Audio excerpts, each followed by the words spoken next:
We are done again for now. Yes, the finale of The Lord of the Rings, The Rings of Power Season 2 has dropped on Amazon Prime Video. Season 2 is all wrapped up now. This was a great finale. So let's talk about this with all the spoilers. That is a spoiler warning. If you're not completely caught up on this show yet and you're planning on watching the whole thing, then fly, you fools, because I will be talking about what happens in this finale in detail. If you have seen it all or you don't care, then you are good to stick around. All right, let's get started because there's a lot to talk about here. This video is probably going to be a long one. So I'm going to start off in Khazad-dûm with the dwarves because that's where this finale starts off. Prince Durin IV goes to confront his father, who is still down there in the mines just digging away, not knowing what he's getting himself into, or at least forgetting. Because again, King Durin III has so fallen victim to his ring that he's forgotten his own limitations, so he accidentally, I guess, awakens the Balrog they have underneath. Yes, after a whole season of build-up, we finally get to see this Balrog for all of about 2 minutes, but it's still pretty cool because this Balrog is badass. And it's actually kind of funny, like upon realizing his mistake, the king was like, oh, oops, I done goofed. So in a noble act of sacrifice, he takes off his ring, he anoints his son the new king of Khazad-dûm, and he gives his life, charging towards that Balrog in an epic shot. That was awesome. Seriously, right there in the first like 5 minutes of this entire finale, I was like, oh, this is gonna be a great episode. And I was right, because seriously, that was badass. So now the dwarves are in mourning, and it looks like they're gonna be facing some new problems next season. Narvi tells them, he's like, there are other dwarves out there that are coming here. They're coming to collect bounties, plus new King Durin IV. Your brother is out there, and he believes that he is the rightful heir to the throne of Khazad-dûm, and he's been getting some support. All right, well, first of all, I didn't know that Durin IV had a brother. I don't know who this brother is, but that should be interesting for next season. Wonder how that's gonna go. Meanwhile, over in Numenor, we last left it where Miriel passed that test, and now she's getting support again from her followers. So Pharazôn, in what looks like an act of desperation, successfully convinces the people that Miriel is in cahoots with Sauron. I'm actually a little foggy on the details as to how he was so successful in doing this, but in any case, all followers of the faithful are now considered traitors to Westernesse, to Numenor. So they have to get out of Dodge. So Elendil is like, come on, Miriel, we're going. And she's like, no, I'm gonna stay. My place is here. Not sure why she doesn't want to leave. I mean, yeah, her place is here. I don't know what she's up to, though. And I was like, okay, this is where the two of them are finally gonna kiss, right? No? My god, this show is going for the slow burn romance when it comes to these two. She does give him a new sword, though. We know this one. Narsil, man, the White Flame. We know Narsil. Blade cut the ring.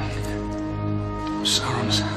It's a pretty important sword, and now it has come into the fold. That is Elendil's sword, which Isildur will take up, and yeah, we know the story. That's awesome that Elendil has that now, though. That will eventually one day be reforged into Anduril, Flame of the West. Badass. And so, with his new sword, Elendil leaves. He leaves for the West. I assume he's going back to Middle-earth. Not sure where he's gonna end up, though. Guess we'll see next season. Back in Pelargir, with Isildur and Estrid and all them, yeah, remember that? It's been a while since last we caught up with them. So, starting off with Estrid and Isildur sharing a kiss, because Estrid was like, yeah, I like you now. I still don't really need this romance if I'm being honest. It's funny, there are like 3 different romances going on in this show at the same time right now, and I really only like one of them. The other 2 I don't. I don't know, I find that funny. But Kemen the Doucheful, that's what I'm gonna call him now. Kemen the Doucheful shows up to make this place a fortress for Numenor's soldiers, aka pretty much a labor camp for these poor refugees, because he's an asshole. But Isildur finally leaves. He's going back to Numenor. I don't think Estrid is with him. I'm not sure though. But it is kind of funny and ironic that Elendil is heading for Middle-earth and Isildur is heading back to Numenor, while Elendil believes Isildur to be dead still from the events of season 1. I wonder if the ships are just gonna pass each other and they're gonna be like, hey, that'd be neat. But yeah, Isildur's going back home, which, yikes. He's probably not gonna like what he finds back there, with the place now being under Pharazôn's rule and all. Yeah, that won't be good. Speaking of not good though, alright, getting back to the big arc, otherwise known as Eregion, and getting right into the death of Celebrimbor. This is what the whole season has been boiling down to, this moment. This one scene between Celebrimbor, who is dying, and Sauron, who is killing him, is the climax of the entire season. And it's a great scene too, dude. I mean, Sauron impales him, sticks him up against that pillar, because Celebrimbor's like, one of those rings of power will be your ruin. And Sauron's like, no, I am their creator, I am their master. And Celebrimbor's last words, you're wrong, you are their prisoner, Sauron, Lord of the Rings. I was like, whoa.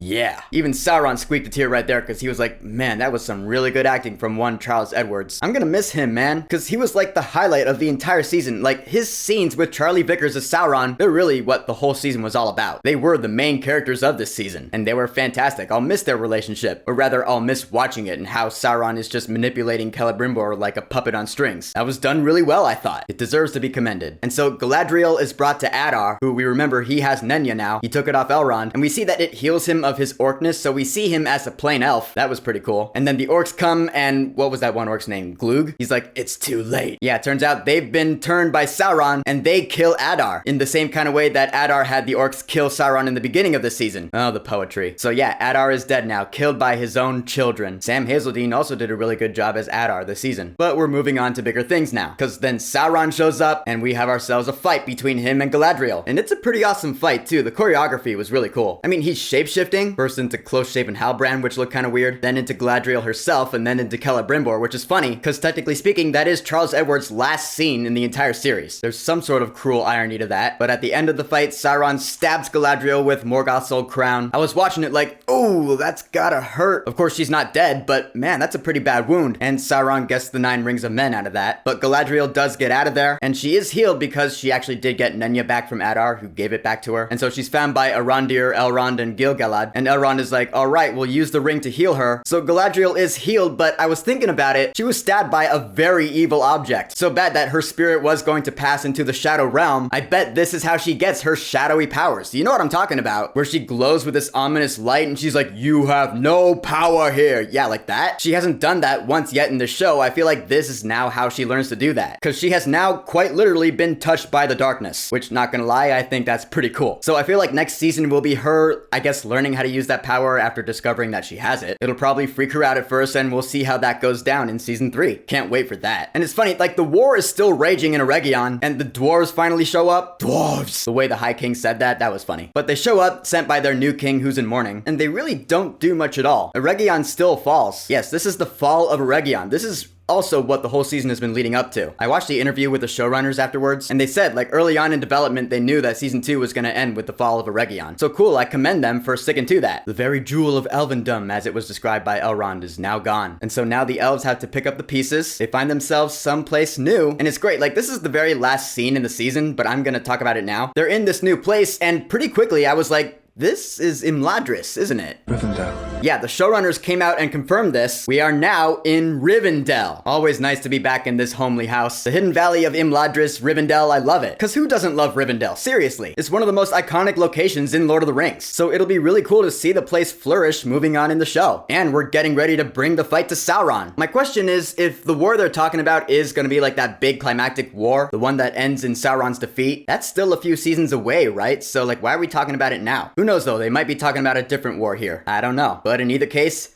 it's got me pretty pumped. Next season's gonna be awesome. Now, bringing it home with my favorite arc in this episode, with the Stranger and the Harfoots and the Stoors. The Dark Wizard comes strolling in and he's like, hey, good to see you again, old friend. I was like, old friend? Alright, so they are both the wizards, so okay, I think I know where this is going. He goes on to say that there are 5 of us. I was like, okay, now I know exactly where this is going. There are 5 of us. And it led me to this unavoidable conclusion that this Dark Wizard, it's got to be Saruman, right? It's gotta be. Because it does turn out that he's actually not such a bad guy. I mean, he's a dick. But the Goond is like, Dark Wizard. He's like, that is a name I do not embrace. I was like, okay, so he's been misunderstood this whole time, kind of. And he's talking to our Stranger about how they can both succeed Sauron. And then after our Stranger refuses, because that's not a good plan, the Dark Wizard decides to just bring down the whole place and leave. Oh, great. Yeah, well, real nice of you, old pal. I'll see you in hell, dick. And so now the Stoors, they're okay, by the way, but they have to relocate. And so our Harfoots, Nori, and Poppy, they leave with them, while the Stranger decides to go his own path back to Tom Bombadil. So Nori and the Stranger, they finally part ways, which I am kind of fine with because honestly speaking, Nori wasn't given much to do this whole season. Really, that whole arc was more about the Stranger than anyone else in there. So they all say goodbye to the Grand Elf, who finally finds his staff, by the way, and he goes back to Tom Bombadil's house, where he finally learns his name.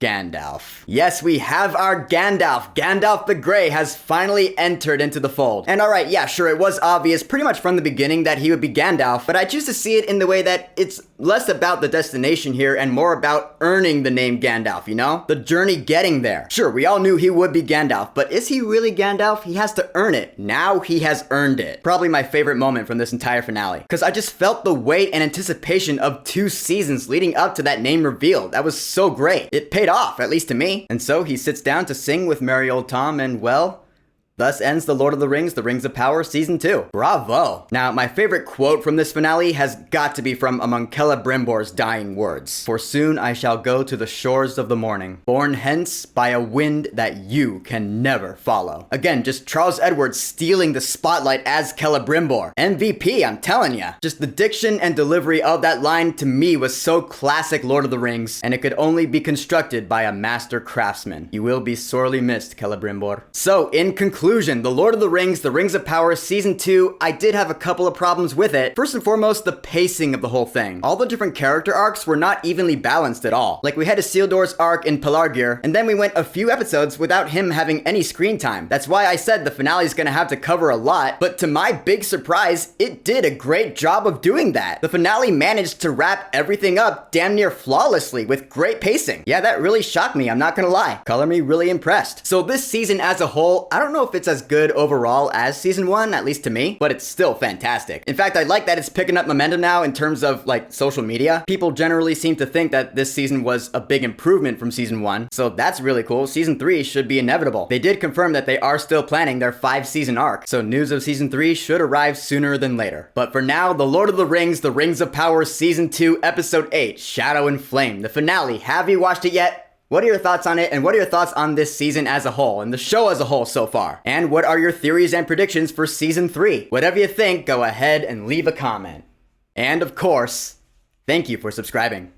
Peace!